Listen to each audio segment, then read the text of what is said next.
So welcome everyone to our security sessions. This is the first iteration, the first time we're doing this.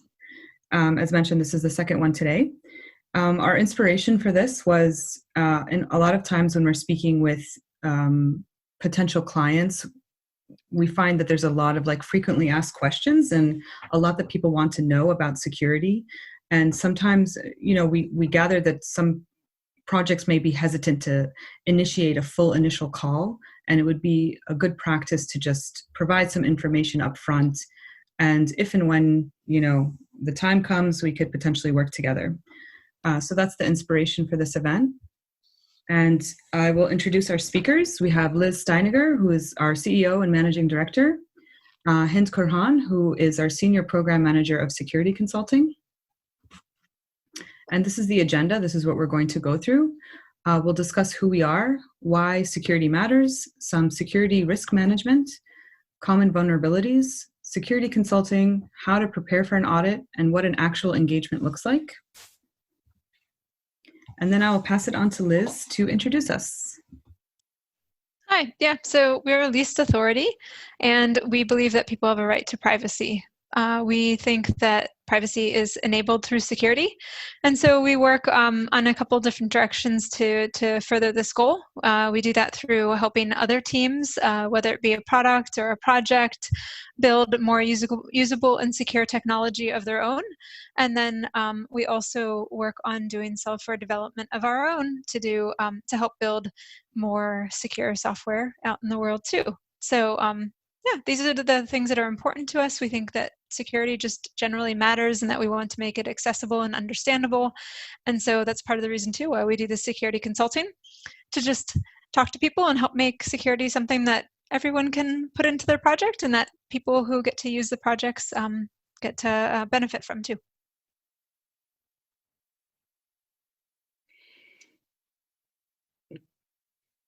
So oftentimes, it helps to just go back to the basics here of why does security matter.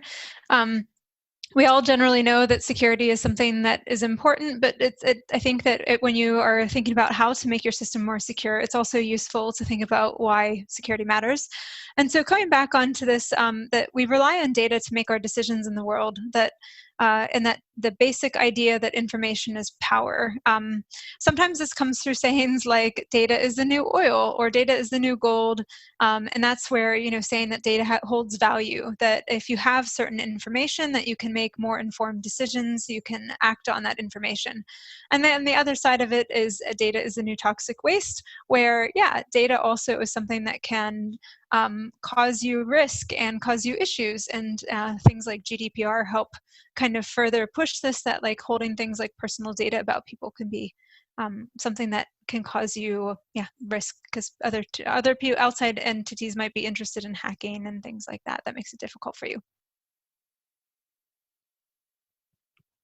So also security, in order to keep this data secure and to think about how you want to handle the security in your system, it helps to think about these three different aspects about security. These are basically the fundamental angles that you look at it, especially when you're thinking about this data. So data integrity is where the data remains true to its original nature, untouched, unedited, or modified only in the ways that are approved, that you can rely on it being the data that you expect it to be. And then confidentiality, this is where privacy comes in, that data is managed as to who can basically see it, who can access it. And then availability is also about the reliability of the data in your systems. So you hold the data for a reason, and you want to be able to access it and use it as necessary. And so if it's not available to you, then you are also not maintaining that control of it. So this is a scary slide to try to help to illustrate how the centralization of lots of data is something that becomes that can become, it makes certain companies targets. And these are the headlines from some big, well-known hacks that we've seen throughout the past. And this is mostly centered around what is referred to as Web 2.0, but just the concept of centralized data stores where you can attract hackers, and it's bad PR.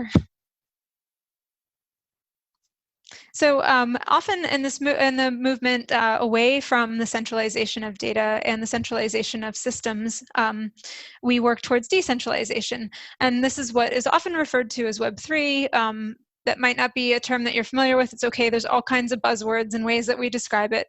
But this is all about this idea of moving the control to different parts, moving it usually out to the edges, to nodes, and so you get ledgers, blockchain protocols, and then you have this need now for consensus amongst the nodes, and so you have consensus algorithms, proof of work, proof of stake, and all of these different aspects of the decentralized type systems or the distributed systems result in the need for new security models. So instead of looking at just securing one centralized store of data, you have to think differently about where the data is and how it's being transmitted, and it means new security models.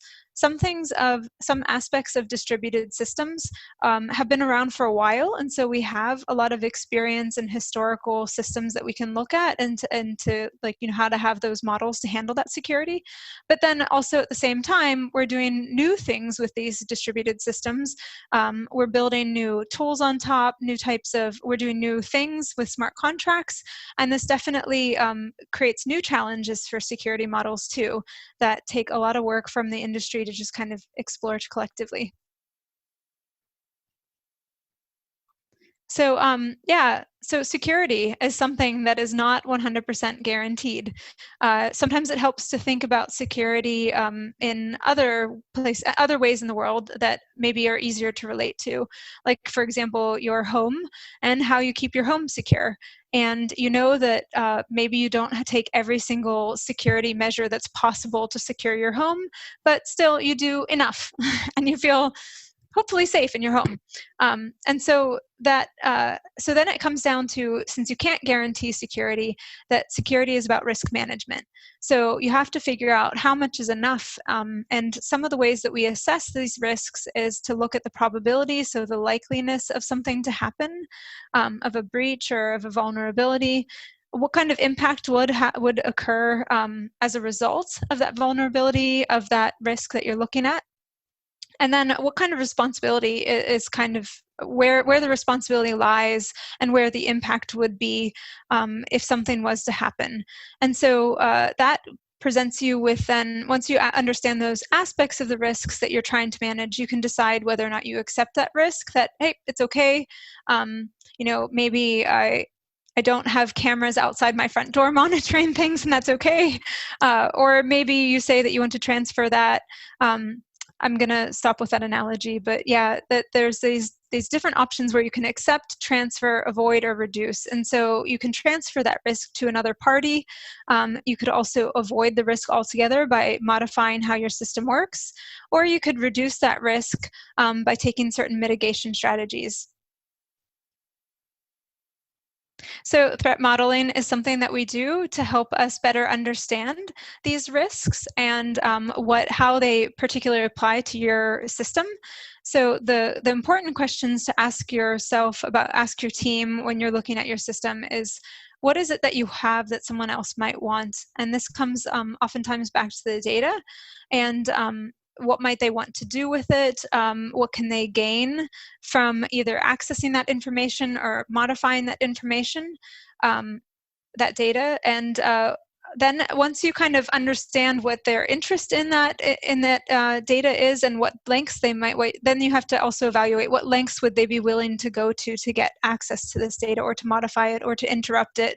And so that can help you kind of assess both the desire for the data. So in the case of maybe a smart contract that's moving money, that's moving cryptocurrency, that you realize that, okay, this holds value.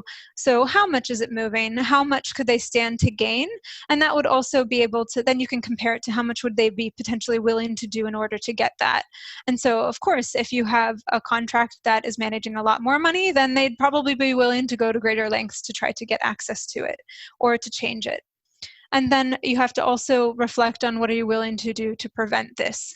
And that also comes to like how you handle the risks and what you would do in response to it. So this is a fun list of common vulnerabilities that can occur. that we can find in systems. And this is not an exhaustive list, but I'll just go through a few of these to give you a taste for some of the different things that need to be thought about with a system. So a denial of service attack, and this is where you have a central authority that's doing a certification or admission control, but this could also happen to other points within a system too. But this is where an attacker causes a disruption of the system performing its services. And the distributed attack part of this, because it could also be a distributed denial of service attack. And by that, it just means that the attack is coming from multiple sources, which makes it even more difficult to stop since you don't know the source, or if you do know the source, it's multiple sources. And so, yeah, this basically is just causing interruptions to the service of your system, and that can have all kinds of different impacts to your system depending on what your system does. And then the next one is permissionless admission, bots, and botnets. And with permissionless systems, an attacker can find a way to have bots, non-humans, mess with the system in many ways. This could be a denial of service attack, but this also could be something like the ruining of reputations within a system.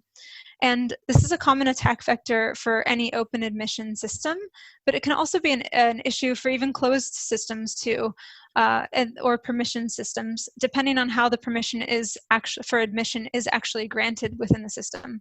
And then bots and botnets can be used to just be for an attacker to be even more efficient in this kind of attack.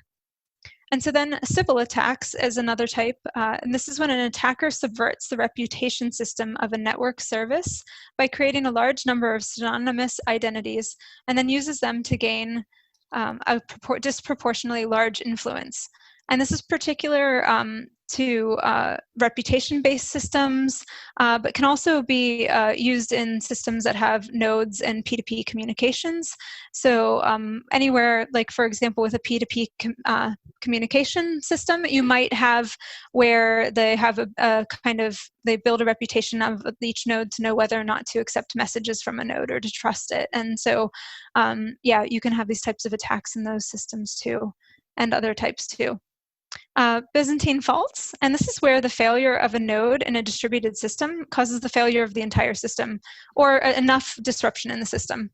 And a component such as a node can inconsistently appear both failed and functioning, presenting different symptoms to different observers, causing confusion, and making it difficult for the other components to declare whether or not that one node is failed, and to shut it out of the network or not.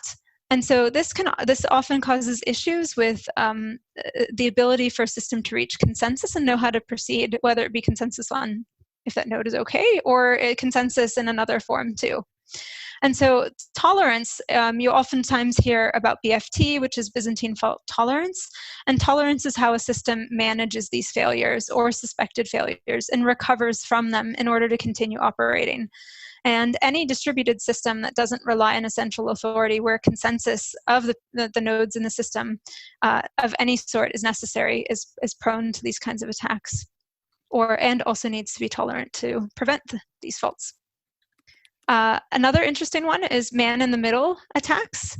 And this is something that is an attack where the attacker secretly relays and possibly alters communication between two parties who believe that they are directly communicating with each other. So the attacker comes into the middle of that communication and disrupts it for some sort of gain. They could change the message. They could make the message not go through, all kinds of things depending on like what end they are trying to achieve in this attack.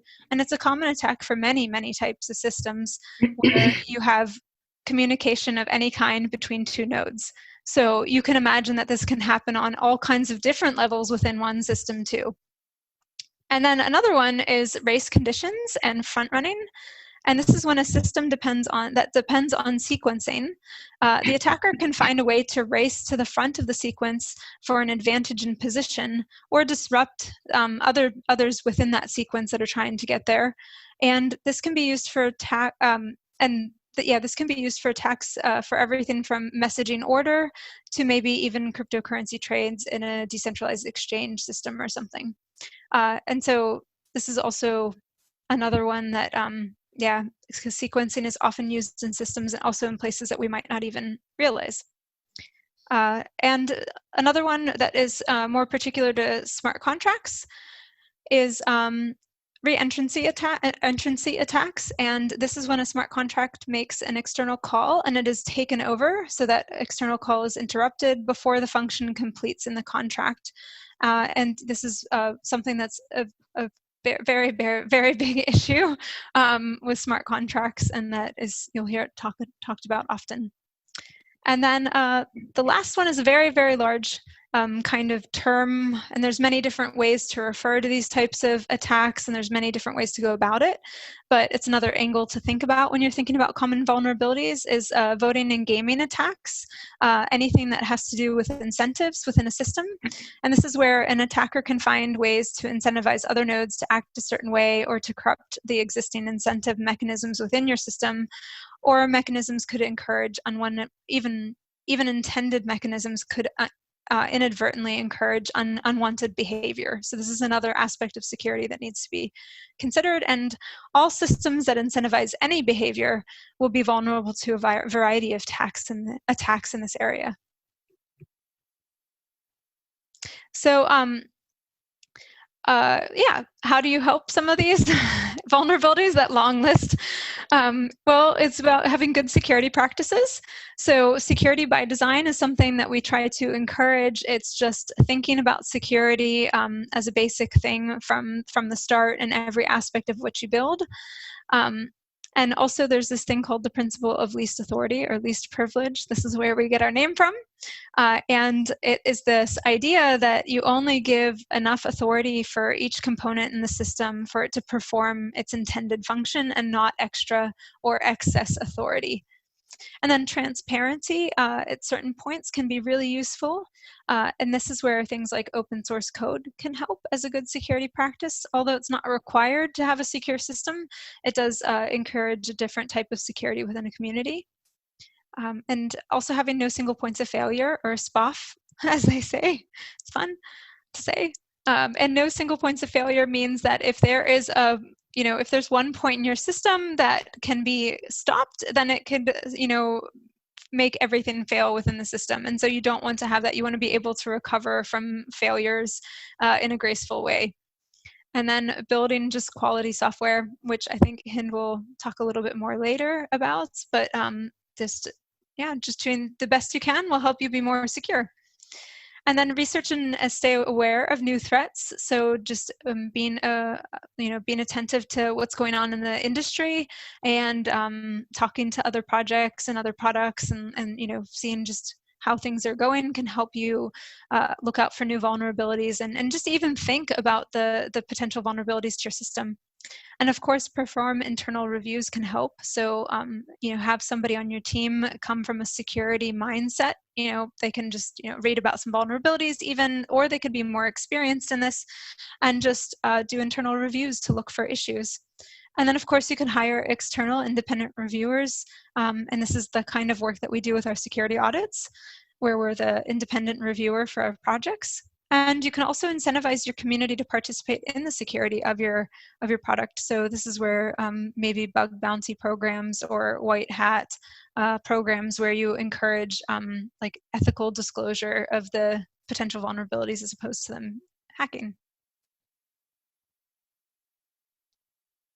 Yeah, so a bit more about security by design. You make it a priority. You think about it from the start. You incorporate it into every aspect of your design. You share within the industry about security best practices. You can improve your technical documentation by noting these security risks that you've identified, doing threat modeling and stuff, and just generally sharing experiences and failures so that it's a more of a core mindset. Cool. Oh, you have one more slide. My bad. Go ahead. Yeah, no problem. So security audits are one thing that you can do to help, like we've mentioned. And so like just talking generally and switching more to thinking about security audits specifically, it helps to have an idea of what the goals could be for an audit. And they're usually good to help you discover vulnerabilities before attackers. This is a pretty core one, that it's better for you to find it and fix it before somebody attacks you via that. And then also improve system quality to perform better. So just having an independent review of your product, your project, will help you just make it better in general, which doesn't hurt. And then engaging in independent support for verification and feedback. This is also something that, especially if you're doing experimental stuff, it's good to just get another perspective on it. And it also can help to assure your stakeholders that you're doing due diligence. So if your stakeholders are perhaps users who are putting money into your system, or investors, that there's different stakeholders that you've got that, it helps to show like, hey, we're doing our best effort to make our system secure. And then it can build community support for efforts too. So oftentimes too, you can have points of question or discussion within your user community or your stakeholder community, where by doing a security audit, you can help to, provide a foundation for discussion about that particular effort. Okay, thank you. Yeah. So this brings us back to your previous analogy. Security isn't like locking your house or car. It doesn't stop the bad guys, but if it's good enough, people may move on to an easier target. So thanks for that, Liz. I know we are running through a lot of important information. We wanted to make sure to give a good overview. So if you have any questions along the way, feel free to post it in the chat. Just if you want it to be public, make sure to select all panelists and attendees, and then we will answer some questions at the end of the presentation. And now we will pass it on to Hind, who will discuss security consulting. Awesome. Thank you, Tanya. Welcome everyone again. And I am Hind. As Tanya mentioned, I am a program manager with Least Authority, and I oversee and help manage our security consulting work. So I'm going to talk to you a little bit about that. I'll start with a brief overview of how we do security consulting, and then I'll move on to discussing more generally how to prepare for an audit and what an audit engagement typically looks like. Of course, from our perspective, but there are core tenets that most auditing teams should adhere to ensure that the audit is being conducted in the right way. So starting with our security consulting work, our team works to help other teams in their effort to achieve protection against threats and vulnerabilities. Through our security consulting work, we work with teams to minimize the potential for malicious attacks against users and protect user data privacy. So we do this in three ways. We work on security audits, we do limited security evaluations, and we do security by design consulting. So starting with security audits, it's important to understand, why do teams seek security audits? Security audits are important because they both increase the security of a client's project, but they also increase the number of secure tools in our ecosystem. So it's valuable to the community at large. Security audits are good for teams who have their code mostly complete and are looking to optimize the security of their design spec or their implementation prior to an important or notable milestone in their roadmap. So for example, a mainnet launch, a token sale, joining an exchange, these are usually drivers for teams to seek out a security audit. We mostly audit design specs, white papers, and source code. The projects are wide-ranging, and you can see the list here: blockchains, wallets, smart contracts, storage solutions, key management. We really work on a diversity of technologies, and the diversity of our team's skills and experience is really as diverse as the projects we work on, which allows us to work on a lot of pretty cool projects. So it's pretty awesome. Limited security evaluations. So these are usually done in preparation for a larger audit or to help define audit goals, or it can help clients better understand whether or not to pursue utilizing a particular third-party solution, for example, as part of due diligence. So although it's not a comprehensive audit, it does highlight areas that are potentially vulnerable and require further investigation. This then gives the client team the tools to better understand the next steps they need to take in order to achieve, you can't achieve 100% security, but you can take steps in the right direction. So this is one of the ways to do that. These engagements are typically smaller, so around 1 to 2 days, and they usually entail a presentation by the client team and technical discussion on a very limited and defined scope with our team. So for example, an authentication flow or a specific solution. Our security researching team will then poke holes in it, make preliminary security best practice recommendations, and then document questions and or areas of further investigation to hand off to the client team so that they can then move on. And then finally, the third thing that we do is we provide security by design consulting. This is where we engage client teams earlier in order for them to consider security earlier in the development lifecycle. I think we all understand more or less the value of an iterative and agile approach to development, and really it's equally valuable in the world of security in helping to inform design decisions early on so that significant and costly change doesn't really need to end up happening at the very end. Right now, this is sort of where things are, but I think over time, people would begin to better understand the value of security and adopt it and learn how to adopt it earlier in their development process. Our team provides consulting on how projects can do that. And so we advise them on taking security into consideration through each phase of the software or the hardware lifecycle. And we do this by partnering with them to make an assessment of their current approach, and then we can recommend how to better integrate security considerations into the development process, their overall roadmap, and their mission in their project. This also, as an auditing team, helps us gain efficiency once it comes time for a full audit, because by this time our team is already familiar with the project, the code base, the design documentation, and the team, hopefully, while working and partnering with us, would have implemented security best practices, making the review much easier and quicker. Of course, this ends up saving time, which ends up saving cost. So moving on from our security consulting work, I want to talk a little bit about how to prepare for an audit. And I want to start by saying why preparing for an audit is very important. Preparing for an audit can help you efficiently utilize your resources. And of course, a lot of us are constantly working on figuring out how to utilize resources because we are limited in one way or another, and trying to make the best use of our team's time. So you want to be able to help facilitate a situation where an auditing team can really maximize their time on an audit instead of fixing issues that your team could have easily fixed in advance. So here are a few ways that this can be done. The first is identifying your goals. So what I mean by that is developing an understanding of your scope, your priorities, and your constraints. Part of defining a scope is also gaining an understanding of your stakeholders and who the audit is for. So is this an audit for an exchange? Is it for the community? Is it just to improve your own internal security practices? You know, there are lots of reasons teams seek audits. If you're not certain of your goals, but you do know that you need or want a security audit, auditing teams should be able to help you define your scope, mostly by having a better understanding of your priorities and your constraints, and also, of course, having more knowledge about the project. The second thing around goals is areas of concern. Letting an auditing team know if you have specific areas of concern is very helpful, but it's not necessary.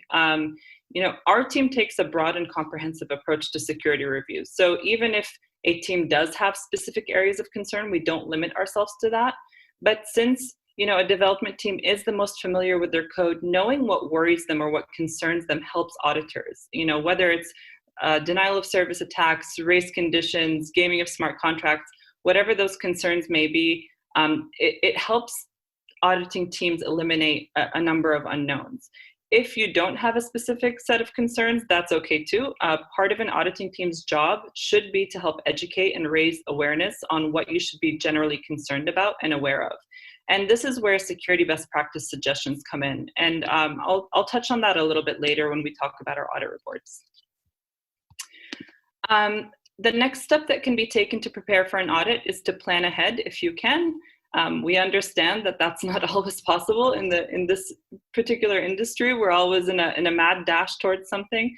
But having a good understanding of where an audit fits in your roadmap, where your features are going to be mostly complete. We know development never stops, but you know, having that some certainty around, okay, this is where we'll stop and do a check, allowing enough time to address at least some of the most critical issues identified during an audit prior to launch. So, giving yourself that window, this is why it's always good to reach out to an auditing team earlier, even if you're not ready for an audit, but to have that discussion so that you can understand. Of course, we don't know what we'll see or what we'll find, how long it'll take to fix, but we can give you a range based on our experience. So being able to plan ahead, most audit teams should be able to work with you to come up with a good plan that helps meet your constraints. Find the sweet spot. So, sort of building on that a little bit, identify at which point you're comfortable enough for an auditing team to look at a snapshot of your code that's feature complete for the current phase that you're in. Because, it's very difficult for an auditing team to try and hit a moving target, and it's not the best way to optimize results during a security audit. So it's about understanding when the right time is. Maybe if you're working on certain components, you start with other components. This is why it's really important to communicate, discuss the goals, and discuss the scope of an audit. Documentation. This is something we raise all the time and can't stress enough how important it is. You'd be surprised how helpful even some documentation is to an auditing team.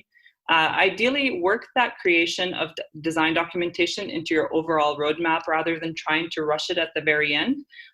This gives an audit team a jump start in understanding what they're diving into, and it's really a security best practice. What I mean by that is documentation allows you for checking the correctness of the implementation. It allows the team some understanding of what they're about to look at and whether it's implemented correctly. Allows new contributors and reviewers to understand the entire system much more easily and efficiently. And if you need further incentive, this is also one way to save costs, because it does help the audit team maximize their time auditing the code rather than trying to figure out what the system is supposed to be doing. If you don't have excellent documentation at the time of an audit, one way to really help along to mitigate against some of these things is to make sure to make yourself available to discuss these things with the auditing team.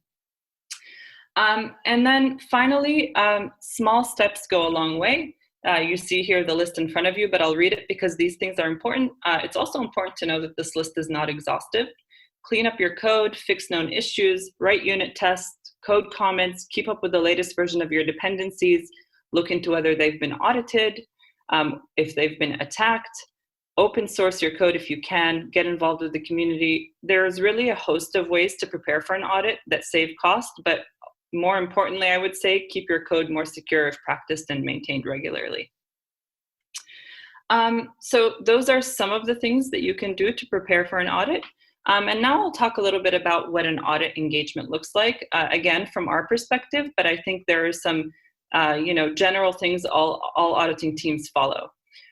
So in terms of least authority, we ask you to get in touch, of course. So we start with a call or an email if that's easier for your team.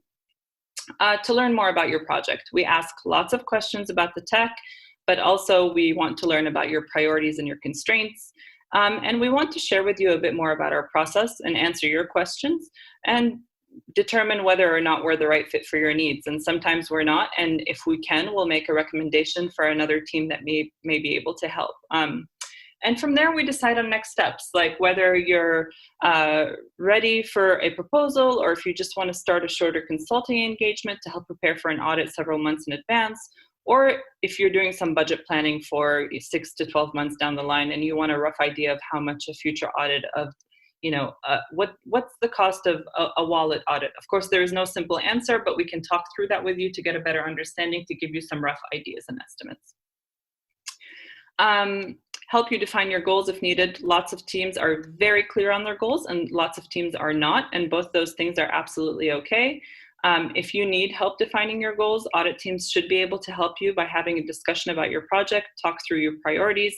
At this point, our team at Least Authority is more than happy to schedule a follow-up call and include the technical members of our team in helping define those goals.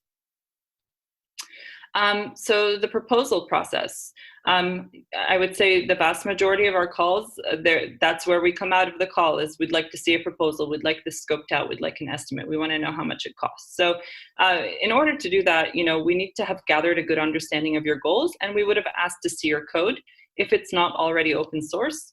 and any design documentation, including specs, white papers, even a simple diagram if that's all you have. Of course, some teams aren't able to share their code at a particular point, so we'll ask for as much information as possible. So a lines of code summary or a walkthrough of the system in order to try and put together as accurate of an estimate as possible. The other thing to note is that due to the experience in auditing a wide range of projects, we can usually make some pretty educated guesses about a rough estimate. But being able to take an initial look at the code base or a spec is really the surest bet. We turn around our proposals in a week, and in them you'll find a defined scope and links to the code and documentation considered in scope for the review, the areas of concern that'll be covered, and of course the proposed schedule and budget for the audit with a bit more information on our process and our team. This is sort of, from our perspective, a starting point for discussion. We're always happy to revisit and discuss feedback on the proposals and questions on the proposals to make sure that it best suits the needs of the project. We then, of course, if we agree to move forward, we then kick off the audit, and we like to schedule a call for the kickoff. This gives the client team the opportunity to meet our team and our team to meet the client team. And I just want to talk about the team a little bit. A good auditing team has a variety of skill sets and sets of experiences and viewpoints, because it really allows us to look at a project from different perspectives, and then we take a variety of approaches to problem solving. At least authority, we don't limit the number of auditors on an audit, and this really allows us to adequately cover the scope. So we find that the quality of our work is benefited by having several team members with a diverse set of skills conducting any given review and really poking holes at code or documentation from different angles. Yeah, moving on.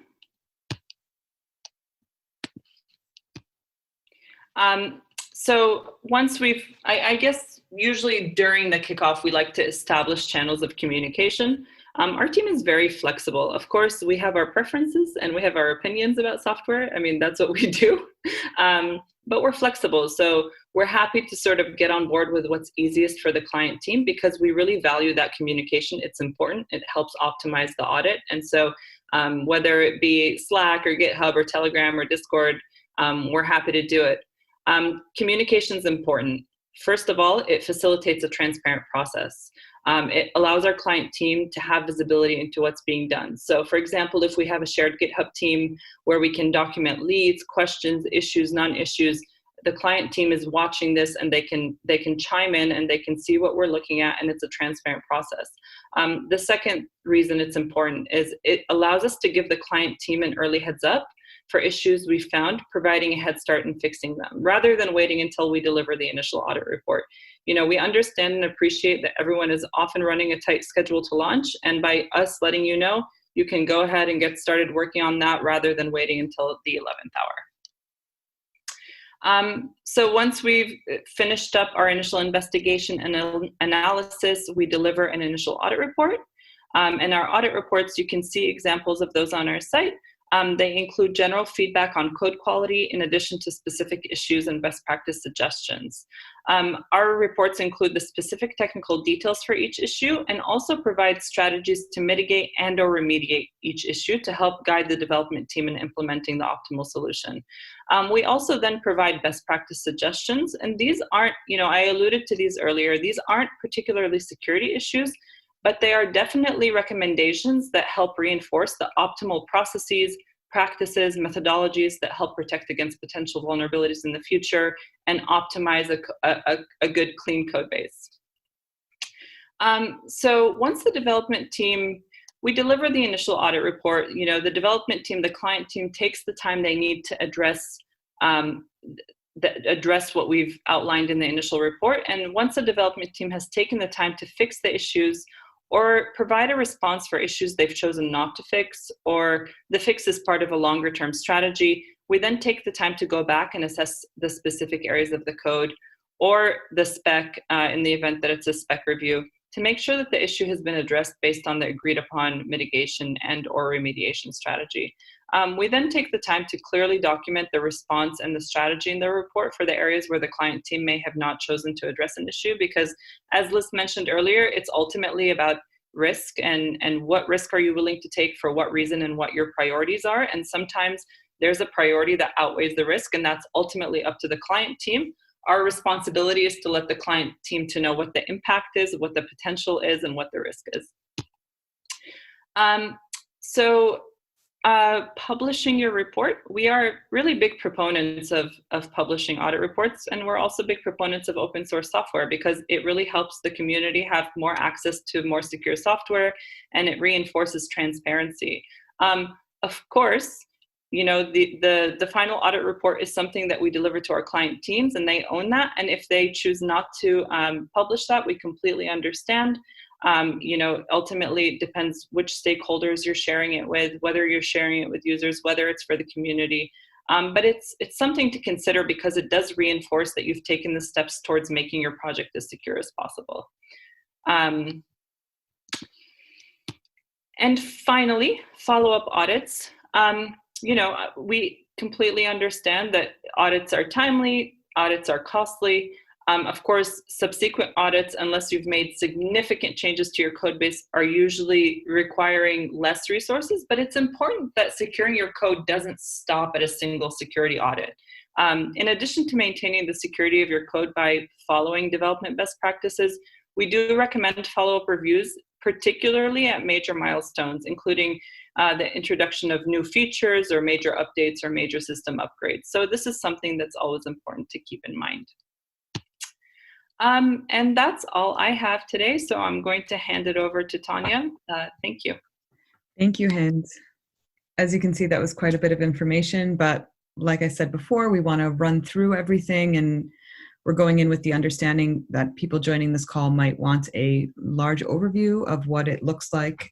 So here's an example of some public reports that we have up on our website. A lot of times it's helpful for clients to see if there's any projects that relate to theirs, because that will speak to the experience of the team, as Hind mentioned, that can usually help throughout an audit. So I want to open it up for questions. I know, we've covered quite a bit of information and we have some time now. So feel free to post it in the chat. Also, if you want to speak to us one-on-one, we have the schedule a call button on our website, and it goes straight to a Calendly link, and you can book a time to, basically have what is an initial call, an initial client call, and we can talk through your project. So we'll give some time for people to think of any questions they might have. And this is where Liz is going to sing us. No, I'm joking. So if you want to get in touch with us, also, like I mentioned at the beginning of this call, this is the first time we're hosting something like this, and we're very excited to put it together. So any feedback, or just say hi, introduce yourself, you can email us at contactus@leaseauthority.com. That goes to all of us that are here. Or if you want to email any one of us individually, it's our first name @leaseauthority.com. We're curious to get some feedback from the attendees on if there was something that you liked hearing about, you'd like to understand more of, or something that wasn't as helpful. Or if you, in the previous call today, we got some suggestions on like deep dive sessions on specific topics. So thank you everyone for attending. And I guess, it was so thorough. There's no questions. So we'll leave it at that then. We are finished ahead of time. All right. Thanks. Thank you, everyone. See you next time.